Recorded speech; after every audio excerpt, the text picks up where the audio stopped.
So we're talking about the style of your book. So it should be your personality that comes out in the book. So just as if you are telling a story to somebody.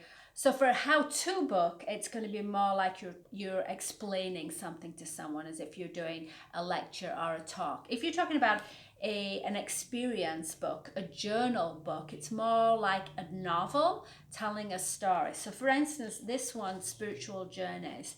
So this one's a journey book. So this is a slice of life. And so this one is talking about several weeks of experience.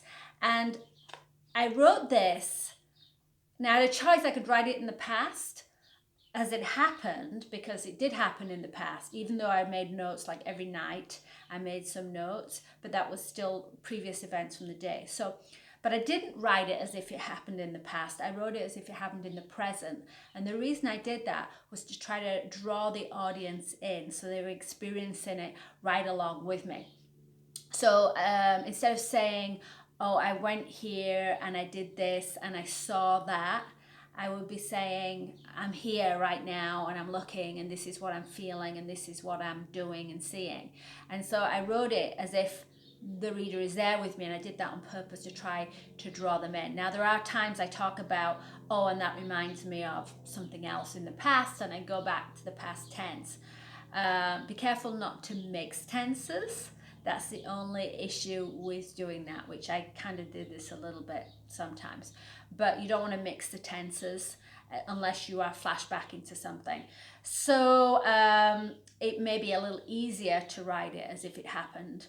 My feeling is, if it's a whole journey about something, then write the whole journey as if it's in the present. If you're writing a short story, so if you're writing, say, you've got an introduction to a book and you're talking about, like, say, my How to Talk to Your Pet. It's a book on how to do something. So it's a kind of instructional, talking to the audience, like, do this, try this, instructional book. But in the beginning, I do have a chapter on my story. And so the chapter on my story is written in the past as an experience. This book that I wrote, Freaky Life Moments, is all different short stories. So each chapter is a different short story. So I wrote this in the past as if it happened in the past. So my rule of thinking is, if it's the whole book is a journey experience, try to bring the reader in and write it in the present if you can. If it's a short story about something that you did, then write it in the past. But you might want to play around with that and see how that feels.